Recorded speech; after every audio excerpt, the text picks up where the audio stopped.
Assalamu alaikum wa rahmatullah. Welcome, everyone. Happy to see you again this afternoon. أعوذ بالله من الشيطان الرجيم. بسم الله الرحمن الرحيم. ربنا افرغ علينا صبرا وثبت أقدامنا وانصرنا على القوم الكافرين. ربنا افرغ علينا صبرا وتوفنا مسلمين. ربنا ظلمنا أنفسنا وإن لم تغفر لنا وترحمنا لنكونن من الخاسرين.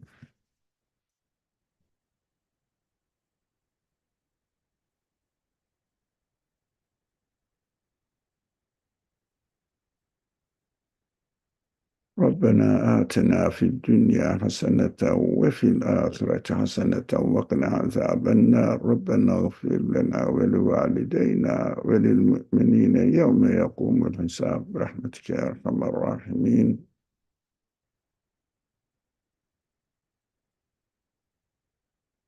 وصل اللهم على محمد وعلى آله وأصحابه وأتباعه وسلم. والحمد لله رب العالمين. آمين يا رب. آمين.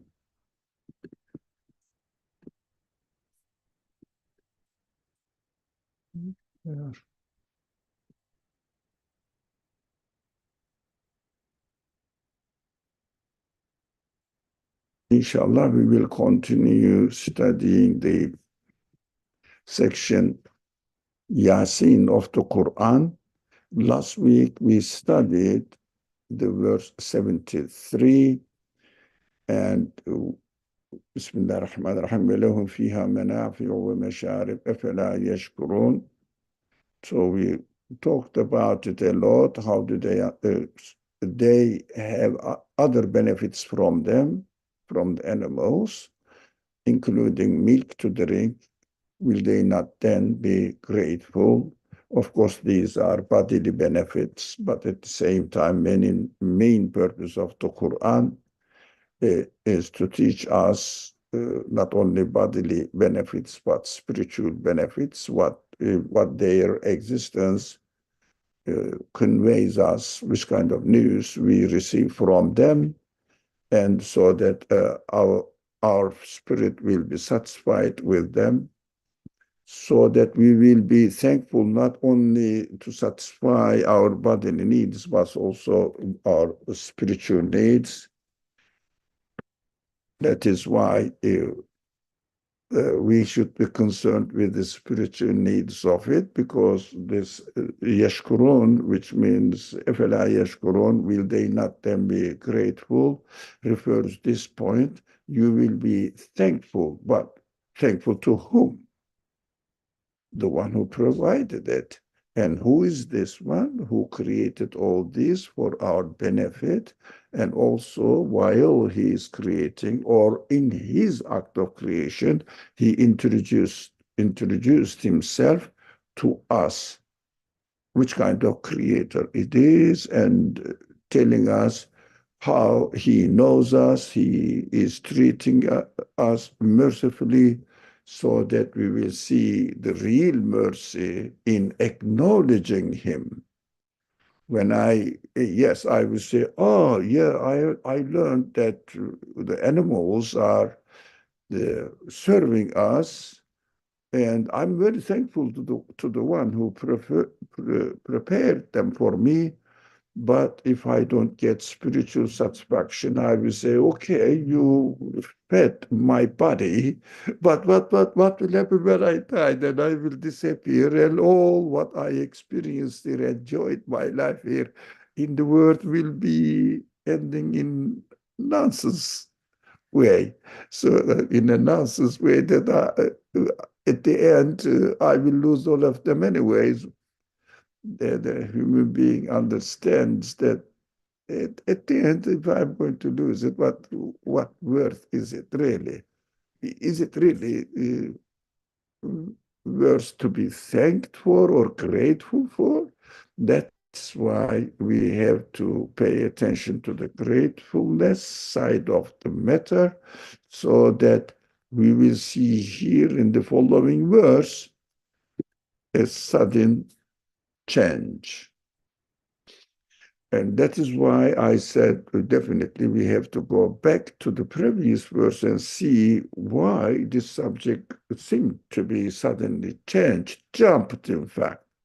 Look at this. The previous verse we're talking about everything was prepared, the animals especially was given to our services and we are benefiting from them. And then suddenly, Bismillah ar-Rahman ar-Rahim, وَاتَّخَذُوا مِن دُونِ اللَّهِ آلِهَةً لَعَلَّهُمْ يُنصَرُونَ, which means, rough meaning, yet they have taken gods other than God that perhaps they might be helpful.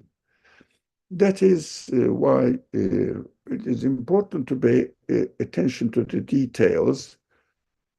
When you read the Quran, the most amazing side of the Quran is, oh, I cannot mark it, but we can follow my cursor here, where. Where means end, but as right translated is yet. So when we read in translations, when the people are not extremely careful about the detailed message of the Quran and its beauty in the way that it speaks, or the Quran speaks to us, where has maybe too many meanings. So the person must be an expert. Thankfully, this person was somehow aware of this matter, and in a translation, he reflected his understanding as translating wa as yet. Yet they have taken God. Of course, yet means in spite of all these presentations, so you are expected to thank your Creator. If you don't, or if you did not, then you fall into this category. So my question was, did the subject change suddenly? We just talked. No, it didn't. It was a necessary consequence of it. But of course, this conclusion may escape from the attention of those people who read simply from the translation. And even in Arabic, maybe a native Arabic speaker, if they don't really know and have not received any education concerning how the Quran should be read and the literal value of the Quran should be appreciated and received education, even not only those people who have no idea, no clue about Arabic language, but those native speakers also may not benefit from the Quran much. So that is why my following question is here, أَفَلَا يَشْكُرُونَ, from whom we are grateful. That's what we have to think. I am grateful to what? For example, there are many people in the world who are helping our bodily needs. Many. Yes. And are they doing something bad? No, not at all. We have to appreciate them, but for human beings, that is not enough at all. Why at all? Because it has a dead end, meaningless end. That is why at all. It is not enough. Necessary, but not enough. So the Quran takes our attention to do spiritual satisfaction through the meaningful creation of these examples mentioned above. Meaningfully created beings. So Not only that we will say, okay, the animals, for example, milk, meat, skin, or all others, riding, these are the main points emphasized in the previous verses, or the previous verses, actually, emphasized on this side, not for the sake of the meat or milk, by looking at the creation, animals are created in such a way that they produce milk, which is very, very essential for me. Who is arranging this? So the attention not to be paid to the milk or all the dairy productions, which are all made up, made of uh, milk, all the beautiful cheese. I love them. For example, all kinds of cheese, or unimaginable. You know how many kinds of ways of utilizing the utilizing from the milk the people have found out. So they are all purposefully designed when created. So we have to pay attention to only maybe 1%, 2% to benefit from the milk, but 98% of our attention should be paid the source of this arrangement, this creation. That is why Quran doesn't say, why don't you drink milk? So why don't you eat milk? Quran says, why do you take gods other than the one who created the universe? And gods means those pretty creatures in the world taken to be the source of existence. So these pretty creatures as your God, and and that perhaps they might be helped. So I can receive help from, I don't know, grass, or a cow or sheep. Why? Because they are going to eat and produce milk. So cow is producing the milk, all right. That's what they say, some people. And it is instincts are producing it. Let's the look use a funny words, make it sound scientific.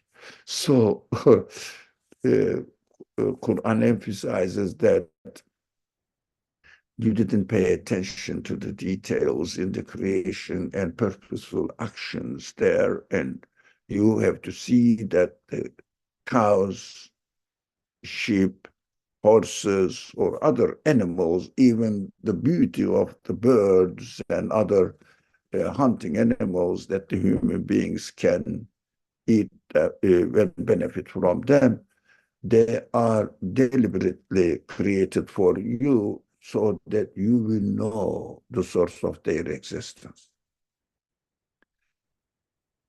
That is why from have they not be thankful, grateful for what we have done must be understood as we read from this verse, the following verse, ah, that this one was for the spiritual human spiritual satisfaction, not for drinking milk only. That, by the way, I benefit from it, but it is just bodily benefit, and it's a transient benefit. Today I eat it, tomorrow I go to the doctor because I am overweight. Overweight. So it's the benefit. Of course, some people may not even find those things to feed their body, but of course, especially nowadays, the civilization is so involved in materialistic perspective of the world, then they are very, very eager to take care of the bodily needs of people. Are they doing something wrong? Definitely, we appreciate them, but we expect them. What is the point to ask to them? What is the point? Helping a person who's going to die soon, sooner or later. So while we are helping, we have to appreciate the sense that we are given to help others and be grateful to the one who gave us this sense that we realize the needs of others need to be taken care of. And also, I have the opportunity to help them. But this is all for the sake of the Creator, not really only to help people. That is the message of the Quran, which invites us to pay attention to. Of course, if we don't read between the lines of the verses of the Quran and in conjunction with each other and how they tie up the message so that the mission of the Quran will be fulfilled by satisfying human spiritual needs or spiritual satisfaction. So for the benefit of our bodily needs, we don't need God to tell me extra more than what he tells me by creating the universe. I don't need any more information because I practically see it and learn it. See it and learn it. Look how people make hundreds of, if you ask French people, I don't know, they are crazy about cheese as far as I know. Maybe 50 different, at least too many different cheese they produce out of milk. So these clever people uh, can understand or are expected to understand that simple milk is created through an animal by using ultimately really, really grass and water, of course, created through creating the water. So they should say, well, how a simple way of creating it, how sophisticated the result is. We should be really amazed and full of joy seeing that, look how wonderful and miraculous creation we are here and experiencing. How can I not be thankful to this creator? And how can I really distort the reality by, as the second question mentions, let's go there. Are we not expect or ask anyone to help us other than God? That is another question. Come on. That is one. If we hope something or someone to help us other than God, do you think we are taking God so that لَعَلَّهُمْ يُنْصَرُونَ, it means so that we might be helped? So these questions, I thought this question was something to do with why do we take, what do we mean by gods other than God with a capital G? So I think we discussed a lot about it, gods, who are they, what are they, especially the main god of this age is nature. So we have to be extremely careful about it. So here we are. I'm looking at the who are with us, the friends. So let's deal with this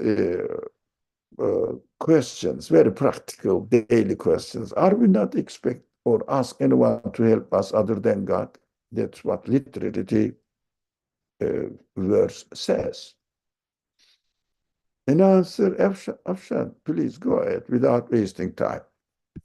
I would say, no, we are not taking other gods because I see that we are created to be interdependent. All you have to do is see a baby, it cannot survive on its own. It needs adults to take care of it. Or, even in my own life as an adult, I still, I don't, even if somebody helps me, I don't assign them Godhead. I see that they are also dependent and they need help from someone else. So that for me, that's the easy, simplest answer. Simple, exactly. A simple example, what makes the case clear. Thank you very much. How about an adult? For example, I am here and I want to have something either materially or especially spiritually. Spiritually means really to satisfy the needs of my feelings. So shall I say, I am self-sufficient. I don't need anybody's advice. Who are they? But of course, the same people, when that is something is funny. I'm being a bit practical in this, dealing with this question. If you tell some people, it's interesting, which I experience this from time to time. If we tell some people, look, if you have any question, go and ask the expert so that they will tell you by giving the references from the Quran. No, I don't want anyone to put between me and my God. Even one person was really studying social sciences. I am not going to specify the subject, but social sciences, not engineers, I understand, but the social sciences is surprising. So social sciences it knows something to do with something Islamic literatures as well. He said to me, surprisingly, I don't want to put anyone in between me and my God. Why? I can just think of the creation, how wonderful it is, and I connect my existence to Him, and I communicate with Him. Why should I need to interpret His verbal explanation, which is revelation in a specific case, the Quran? It could have been other Torah and Bible or Psalms, uh, but it was the case, the Quran. I don't want anyone and the same person, the subject changes and starts talking about, I have some problems in my body and I'm going to go and have a consultation with a doctor. I didn't tell, okay, why do you put some people between you or your God? Ask God to give you health. So do you need somebody's advice, don't you? So, especially, and I would take the word of the Quran, use it in a specific meaning. Satanic ideas come to our mind. When it comes to religion, we don't want to consult to anyone. We start claiming self-sufficient. When it comes to bodily needs, we spend hours or maybe days and ask many people which doctor is the best, which I'm going to have consultation. But when it comes to the Quran, although and surprisingly, this person didn't know Arabic either. He's going to read it from translations. And he said he doesn't want. It's a representative. I'm not really disclosing the identity of the person, and I'm not talking about the person. Represents, it's a stereotype of a very general tendency of the people nowadays, egotistically concerned people, about their life, and they don't want to take advice about religion from experts, but about belief matters from experts, and claim that they can manage with their life. When it comes to their transient, petty, worldly life, even a smallest concern about bodies looking, for example, or something hurting a little bit, even that much, they look for consultation. When it comes to spiritual needs, they don't need spiritual consultation about the spiritual needs to ask any uh, expert. I feel that it is a really obvious arrogance, contradiction on top of it. So we are we not expert or ask anyone? What do you mean? Do we not? My English is horrible. Do we not expect or ask anyone to help us other than God? No. Are we not expected? Oh, and my language, but you understood it. So shouldn't we ask anyone to help us other than God? Uh, of course, we should, we must. And especially when it comes to our spiritual needs, we definitely must ask the experts. And every expert has another expert better than him. Keep searching, benefiting from the expert at your level. When you benefit, exactly like as you graduate from elementary school, now the elementary school teacher is not enough for you. Go and continue your education in middle school, high school, and college, and so on. So while you are at the college level, you don't go to your middle school or elementary school teacher to help you. Why? You say, oh, that's okay. I graduated from there. Thank you. I'm pleased with it. I am putting up. So exactly the same way. Look what you need and look for an expert source, whatever it is, person or any other means, books. But we have to be serious. We have to be serious. Especially studying the about the spiritual needs, we have to read the books written by experts. Yeah. So if we hope something or someone to help us other than God, do you think we are taking God's? And of course, it is obvious. Rather than taking God's other than the real creator God, or just the opposite, we are uh, admitting our submission, our modesty, our reality that we are here in this world created with the ability to learn. So in order to learn, we need experts, teachers. Of course, I mean, personally, I am learning from different people concerning different area that I feel education or to be educated. A certain time of my day is spared for this. Alhamdulillah. So we have to be modest enough and accept our reality. Oh, of course, our friend wrote something. I think that the spiritual needs are not even considered, i.e., general public don't know what emotional pain or depression is. I see. Don't know that. That was my mistake. They don't know. Some people don't know that emotional pain or depression is a spiritual issue. Of course, somebody else's mistake. They are looking, and when they go to the consultants, they will tell them.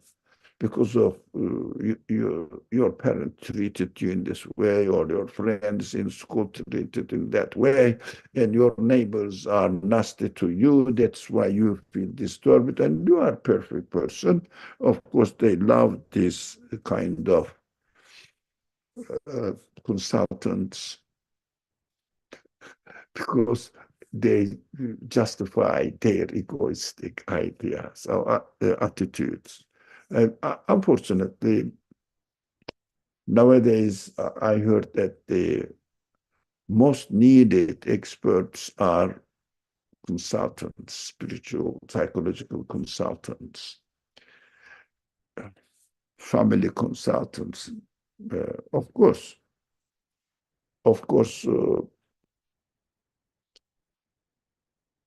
if we do not acknowledge that our master and try to satisfy ourselves, our need of feelings which need infinite satisfaction by ourselves within this limited world, there is no way to have a satisfactory life. Impossible. They may play the role of a happy person, but impossible for a human being to be happy. They keep themselves busy only on daily basis. I understand. I would like to read what Anne wrote after Feriha wrote that we read it. Now, Anne wrote, I agree. Look at how large are the self-help section of the bookstores. Yes, yes, they are.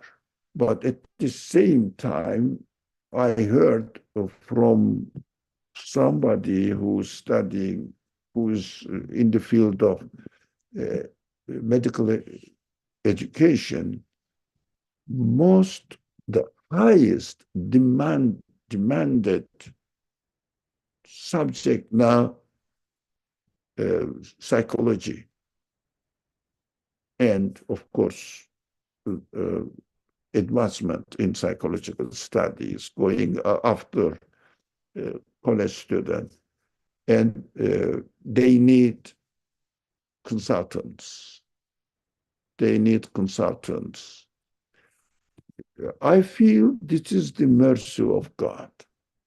God never leaves his creatures, which is the most precious creature is human being. That, as far as we know, or from our perspective, we are the most needy for God's guidance and most needy to acknowledge our God. We are the most needy creature as far as we can see, as far as we can experience. But in reality, what is happening in other creatures, always where I mention this because it is it is a subject which is very severely criticized, and we cannot, there is no need to defend at all that no human beings are the most developed creatures, the masterpiece of God's work. As far as I am concerned, I am the masterpiece of God's work. Because why? Someone may say, oh no, the Quran says straight away human beings are, لَقَدْ خَلَقْنَا الْإِنسَانَ فِي أَحْسَنِ تَقْوِيمٍ. The human beings are created in the best form. That's obvious. Quran says, yes, that is what Quran says, and Quran speaks to human being. As far as we know, Quran doesn't speak to birds, as far as I am concerned.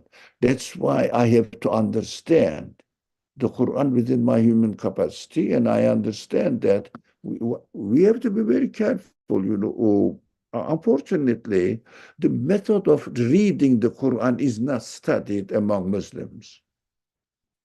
Unfortunately. When you say, for example, sometimes I ask people, do you know how to read the Quran? He says, yeah, yeah. Every day or whenever I have the opportunity, I read the Quran. How? Ana from Arabic.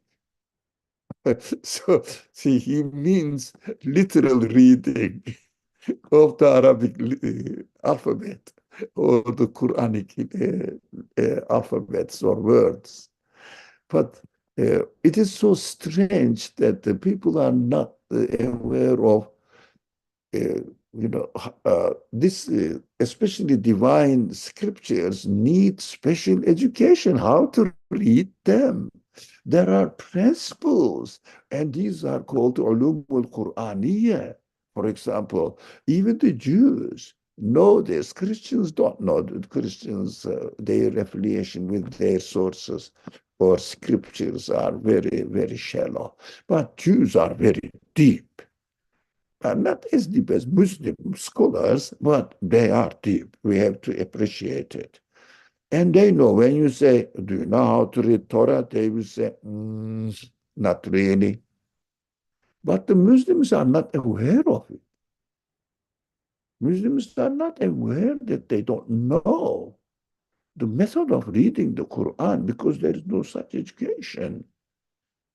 I mean, especially in social media. They are written in books, but no one really extends their hand to the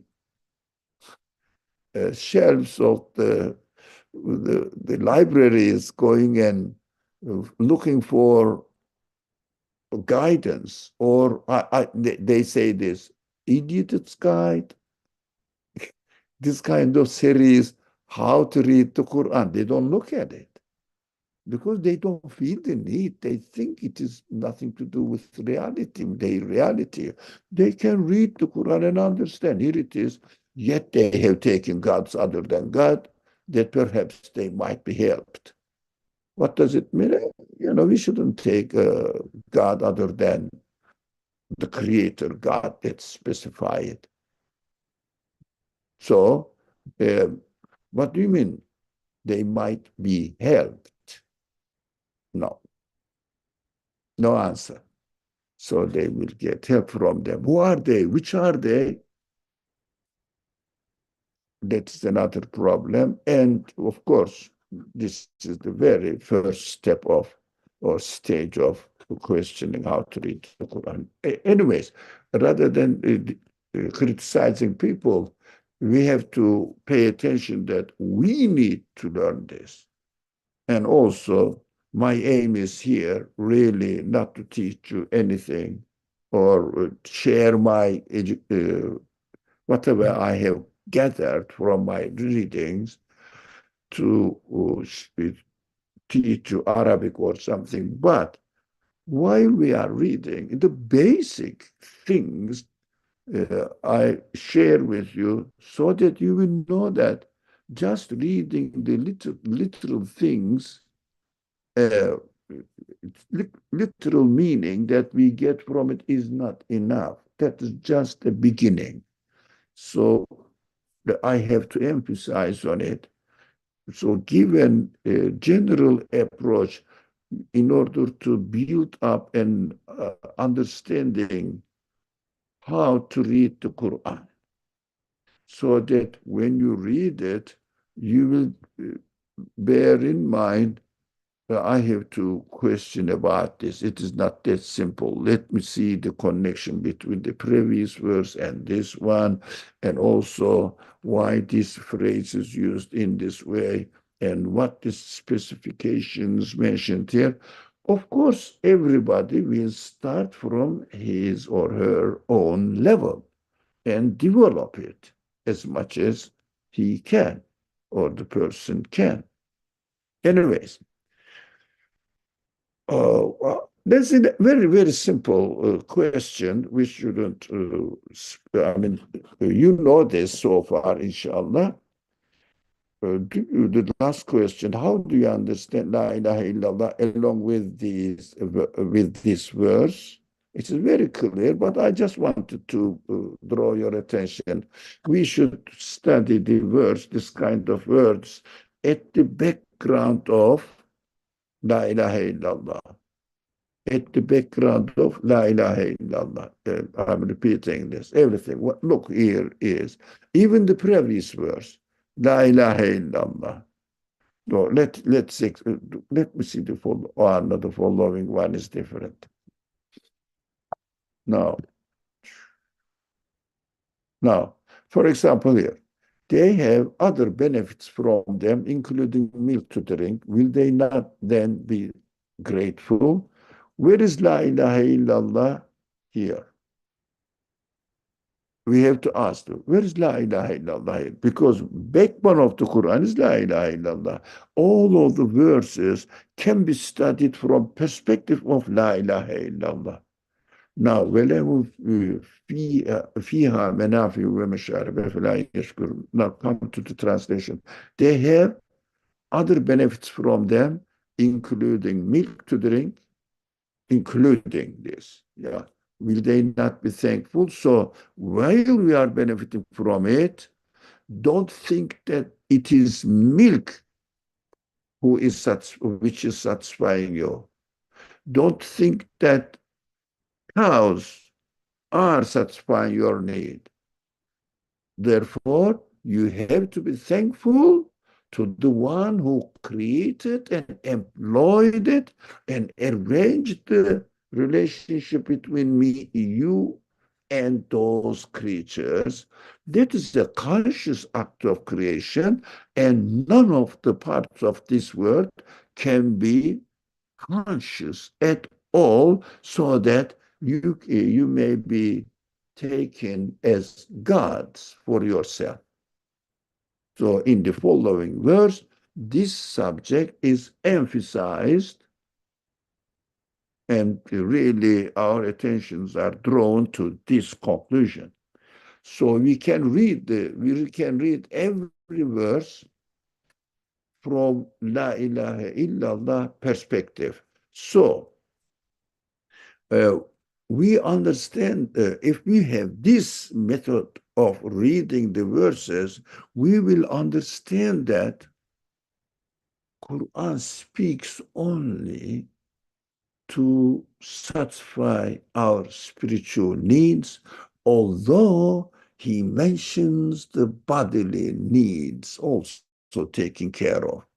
Through taking care of the bodily needs, our attention is drawn to the source of this arrangement, this creation, so that we will find a secure place with the creator of these actions, and these actions are created, these beings are created within the context of the universe. So we have to turn our gaze to the source of the existence of the whole universe, which is called Rabbul Alameen, the Lord, the owner, the creator, the master, the maintainer, sustainer of the whole universe. Not any part of this universe at all impossible. They are only needy. They all need to be created by themselves, and themselves need to be created. So, shall we move on? Or anything to talk? No, let's move on. Yes, okay. Thank you very much. So, لا يستطيعون نصرهم وهم لهم جند محترم. It is interesting. Very simple way of explaining the reality. But these imaginary gods or concepts, that's my addition to it. You know that bracket is my additions. But they cannot help them. Yet they stand like warriors ready to defend them. It's a very interesting concept that the Quran is introducing to us. They cannot help them, all these imaginary gods and imaginary concepts nowadays, but they defend these imaginary gods, so that they are very fond of defending them.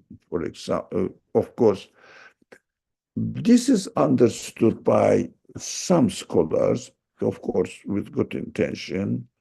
The first recipients of the Quranic revelation were defending their idols, as history narrates. So they say, some tribe had certain Hubal, Olat, Menat, Uzza, different names of gods, goddesses, symbolizing their tribes and saying that this is the protector of our tribe who is representing God, they said, because they could not really make an explanation about absoluteness of God without imagination, or beyond imagination, above and beyond imagination.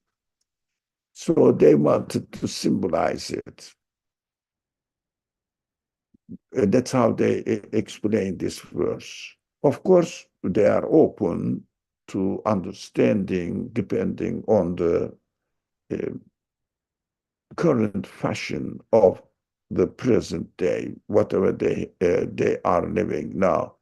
Now, our present day, their present day must maybe depending on when they lived, 12th century, okay, 12th century civilization. According to the needs of that civilization, they update their interpretation. But we need 21st century civilization updating. So the question is, do you know anyone in the world these days stand like a warriors ready to defend their imaginary gods? Of course, I am very allergic to this ideology. In fact, this is an ideology or ideology, however you pronounce it, I don't know, uh, of natural development, natural happenings, instinct, this kind of terminologies.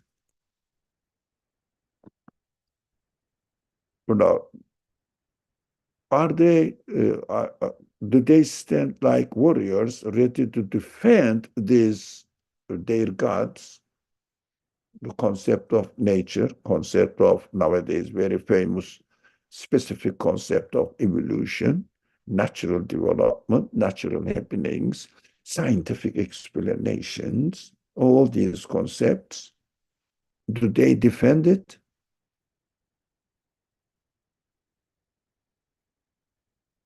Yes, doctor, they defend it. Yeah, they do. Yeah, I agree, they do, but we should not confuse. Ordinary people are not aware of anything at all, and they they are not in this field at all, defending or rejecting, nothing. They are just, if you like, lost in making their life, worldly life, better, improving it. That's it. That's what they are. Who are they? Christians, Jews, Buddhists, Hindus, Muslims, mostly really are concerned only with worldly life. Even when they want to help others, they help others only in worldly, bodily needs.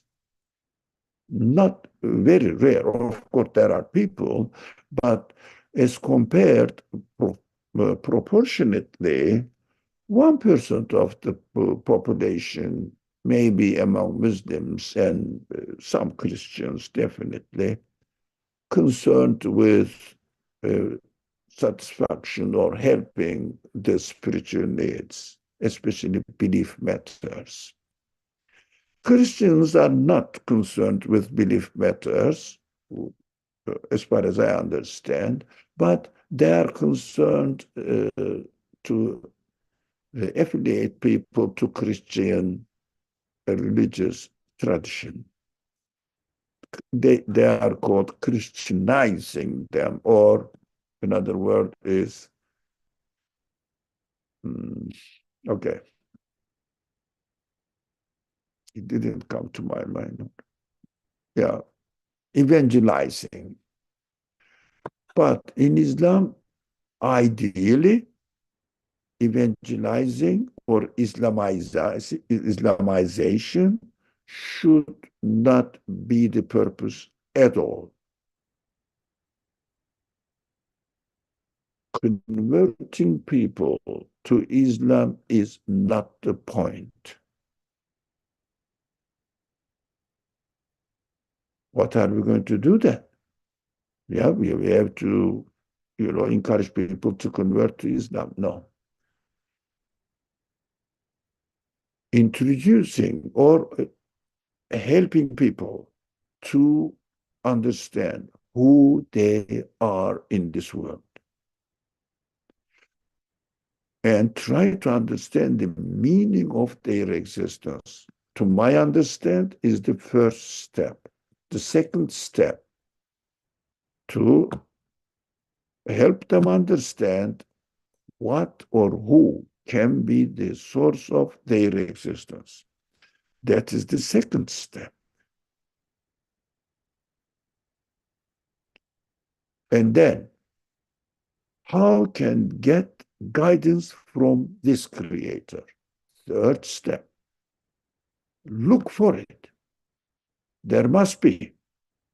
The word, now we have to utilize how the universe is wonderful and how human spirit need an absolute owner, creator. And investigate the scriptures or sources, you will find we can help them. Qur'an is the answer to this very essential need of human beings. I don't know which stage was it, fifth stage, maybe sixth stage, and this is not for the sake of conversion. It is just for the sake of helping people to find their God and right source to educate themselves with. Then they will identify themselves. Don't worry about it. So that they will say, yeah, I am a Muslim. But without going through these stages and just identifying oneself with Islam is good, definitely, but not enough at all. Doesn't change, doesn't make much change apart from friend circle or friendship with Muslims.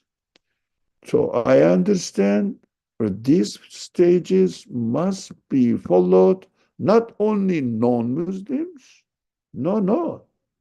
We may definitely start with human beings in general, but with Muslims as well included. But the purpose must be not to support their traditional understanding of religion, but renovated, updated, and based on belief, based on acknowledging themselves, and then their source of existence, and then the guidance from the creation and the universe, and then introducing to the Qur'an, and then With the Quran, they are expected to be satisfied with it. Then they may say, I submit myself to the Rabbul Alameen, but nothing else. That is the process we have to follow, as far as I understand. It's a long way? No, not long way. It is a secure way, which is worth spending time. Who is ready to go through it? It seems to be stages. If you start from really helping them who they are, just encourage them to think who they are. What are they doing in this world? How come they live as human beings? What do they understand from being a human being? What makes the difference between a human being and a cat? What is the difference? They have material, bodily wise. Yeah, one of them is bigger, the other one is smaller, but elephant is even bigger than the human being. So being bigger in size means nothing. They think they speak in their language. The cat speaks in their language. They know each other. They have their friends. They have their species and interaction between them. Especially birds are the best examples among this. And some wild animals are best examples. They have their species, they live together, they have communities, and also they communicate between them, they get married, they regenerate and take care of their children. What is the difference between these animals and a human being like yourself? That is what we have to start from first. Do you see any difference? Do you need anything else? Okay. Oh, can you give us an answer to this first question? Who are the ones who are defending imaginary gods? Ordinary people, my answer is ordinary people have nothing to do with it. So specifically, uh, people who take the position of being a warrior to defend their false god, who are they in this age? Well, it would have to be the scientific community, the scientists. Exactly. That's why I agree. That is agree. So thank you very much. And just to the point, exactly. So let's read what Feriha wrote. It is challenging to introduce people to ponder over these stages for belief if they have already subscribed to a religion, regardless of the religious affiliation, comma, unfortunately. Yeah, and also image there. So it is sad image that I must put. Yeah, how sad it is. I mean, Feriha says through the image. Unfortunately, this is the case. But we have to understand them. They don't know the alternative. We have to be very kind and compassionate with them, saying that, okay, you are affiliated with a religion, and you are, especially if someone is a Jew, I mean, all of them are the same. Christians are very happy to have their Jesus as a savior, so they are saved. Oh, what an easy life. So good, why not? So the Jew says, okay, I am born as saved children of God, so no bother. Nothing bothers me at all. I can do everything, kill everyone for my worldly benefit. Who are they? They are worse than flies or ants. step off them and finish them. They don't really bother about anyone else other than children of Israel, because children of Israel are the God's children. The others are just ordinary creatures to serve them. That's it. That's what main understanding of their ideology, not religion really, but ideology. So if Muslims are proud of, yes, they are quite satisfied with their existing belief. Yeah, Muslims also satisfied with their, and also the main claim is we are the last. We are the people who hold the last message. The Quran never changed, though, doesn't, if a text is, is never changed, doesn't mean that what it says is correct. How do you know? Have you ever studied? No, no, our Quran is the best. So that is the Muslim attitude. Unfortunately, everybody is satisfied with it. But we have to be patient and try to help people as much as we can. The last question for today, if someone insults God, should we not defend God, the creator, or show them resistance? It's a very challenging question, practical. What do you think? The time is up. Come on. Is the question clear? An answer? Yeah, it's clear. Um, The answer? I would say no. Sorry, I would say no. We should why not? talk to them like in a kind way, basically. So show them, we shouldn't show Show the them evidence, show resistance, the way. Yeah. correct? We Yeah. are saying we should not show them resistance, correct? Yeah, that's what I would say. Yeah. Let them insult, and we shouldn't defend them. But should we not do anything? Somebody wanted to say something. I heard. no, I was just going to say it might depend on the person, your Yeah. your comfort level in terms of how well you know that person. But in general, I'd say that resistance is a bad idea.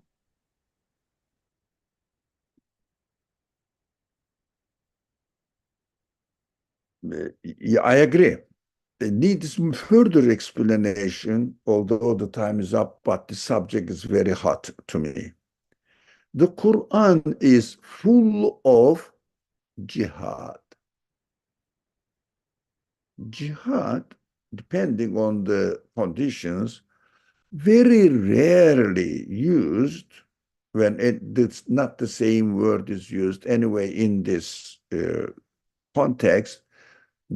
In this context, war conditions, legitimate, hot battlefield conditions, the word is qital, qatilu, different forms, yuqatiluna, different forms are used. So be careful about this language. Qital is also translated killing. Jihad is also translated joining the war. That is one thing. Let me see what resistance is a weakness from my end. How about jihad then? What are we making jihad? What are we doing in jihad? And then the Quran keeps asking us, ordering us to do jihad. Without jihad, the Quran says there is no paradise. And what does it mean then? Is it not, is it not defending? I think there's two ways to look at jihad. One is the external force when someone is attacking you, like in the days of the Prophet. But the other jihad is the personal struggle that you need to go through in order to go through those stages, I think, that you talked about, or even once you're sure of your belief. I think it's always a kind of struggle, a continual struggle. Yeah. That's what jihad means. Yeah. So depending on the conditions, first of all, I would say both of them take at the same time. One is within, I agree with you, and one is within myself that to struggle against my egotistic tendencies, which is very human, and also not only physical fighting, but also, which is called in the Quran, and many times it is repeated, making tabligh. Tabligh means making the message arrive its destination. So, what is the destination of the message that I have to deliver to? These are not simple subjects to my understanding.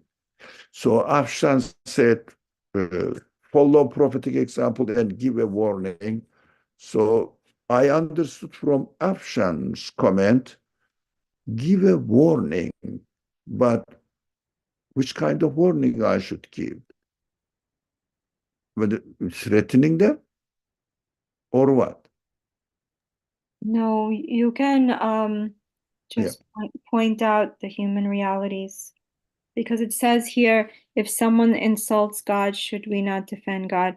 You know, if they are in fact insulting themselves, as we talk about almost every class, reduce themselves to animals, or worse, animals with big egos.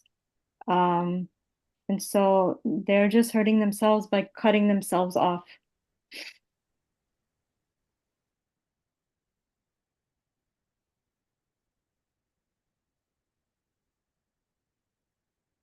Thank you. Thank you. I am thinking to make the difference between, so far we talked about spiritually, everybody within himself, herself, must struggle. I agree, and that is generally understood as well. That's a good point.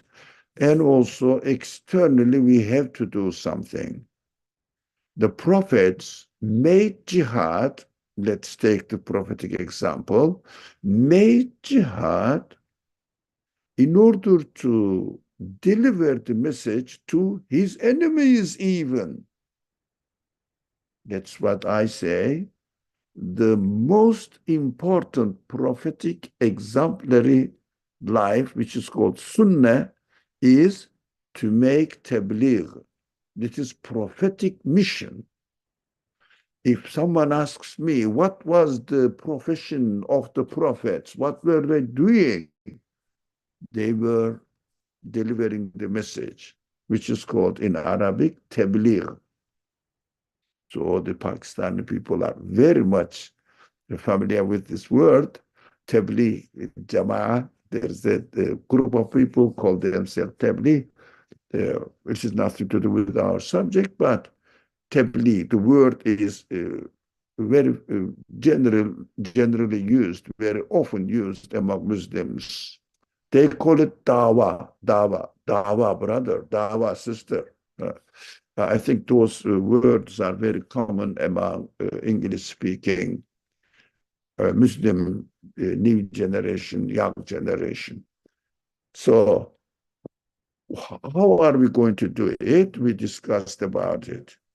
Try to introduce people who they are themselves and go to stages we mentioned earlier on, or I mentioned earlier on, whether you agree or not, I don't know. But that is how I see, visualize the need of this society.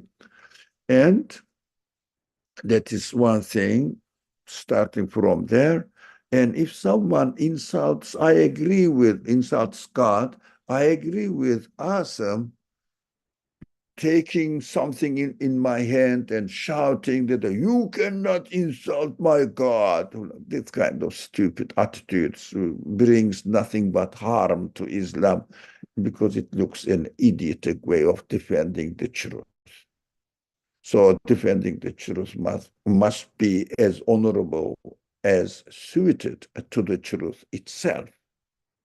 So honorably tell what I mean by God is this, and if you still think that this God must be insulted, go ahead. I cannot do anything. You are free to choose. But at the same time, I must present my truth to these people. This subject actually needs to be thought about it, and everybody how to write this word. Okay, somebody can write it, but I will write it for you. Tabligh. Got it? Yes, thank you.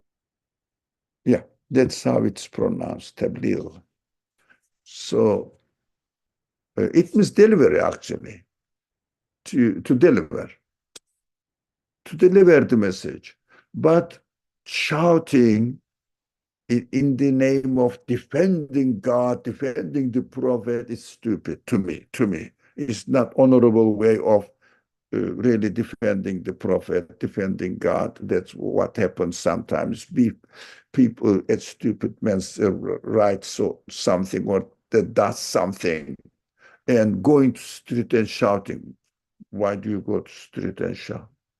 This man is in California, one idiot man, for example, demonstrated that he's throwing the Musaf in the toilet. Oh, they shout. It is of course I understood. Asim meant this. This reaction is not human. It's not an honorable way of responding. Honorable way of responding is to ignore this kind of idiot people. They think they are doing something. They are just insulting the papers because they don't believe what is written in it is the word of God. They are so idiot that they cannot make even distinction between the book and the word of God. So ignore it. Finish. That's it. But if someone, for example, by denying God in the name of, as Anne said, scientific explanations, they are the ones who are insulting God. What are we going to do? Are we going to kill them? Ridiculous, isn't it? Kill the body, not the idea. The body is nothing. You can kill body. Another body represents it. Idea is still alive.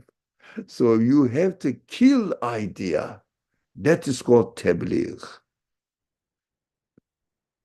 Convey the truth to them in a way that they can understand, not by repeating your own values. This is what nowadays our public speakers, generally speaking, are doing. Transferring their own values according to themselves, it is valuable. Not thinking the audience's need. Do they need this? Or what do they need? Start from the scratch and educate them. That needs another training for the people. For example, for the people who do public speech or discuss, just, how do you say, popping up the emotions of the listeners. This is just waste of time to me. and people will feel great, and they won't need what they are to realize what they are really needy about. They may make them feel more and more great, so that they will feel that I'm okay, I don't need anything else. I am perfect. I'm following the last perfect religion of God. Alhamdulillah. So what they should do, as I understand, I'll give you an example. To be a biologist, to study biology is not enough to teach biology. Who doesn't agree with this? To know English is not enough to teach English. Teaching is a technique, is a profession or expertise. But unfortunately, people like me or public speakers, I'm not a public speaker, I'm just a friend of yours among these sincere brothers and sisters. That's it.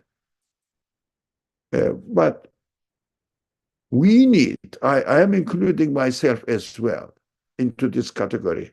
We need to be educated how to be a teacher of this very precious book. I don't know. You see how clumsy I am? Okay. Lots of things are need to be done. I think the time is really, really up. Can we do this and discuss some of the ideas that we learn here, or only scholars? All of us, but the foremost need for the scholars. They need to be educated how to be a teacher of their own knowledge. But you and I, definitely we need as well, as much as we know. Everybody has some values for their own belief, which about which they are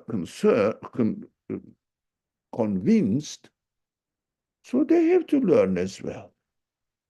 I have to learn. But unfortunately, there is no source because people don't feel the need for it.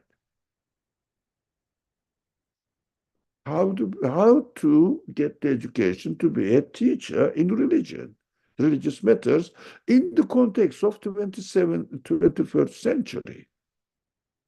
In the context of 21st century.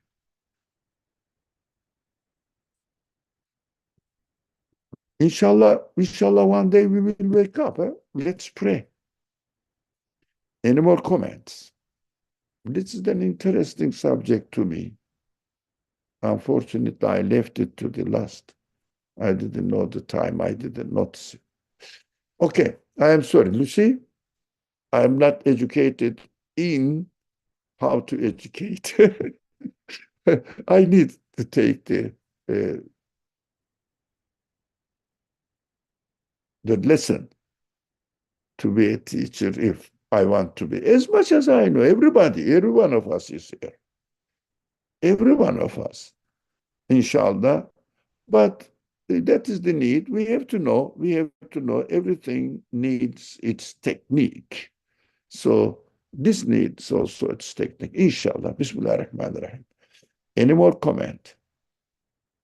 Alhamdulillah. We should keep thinking about, reflecting on this point and see everybody.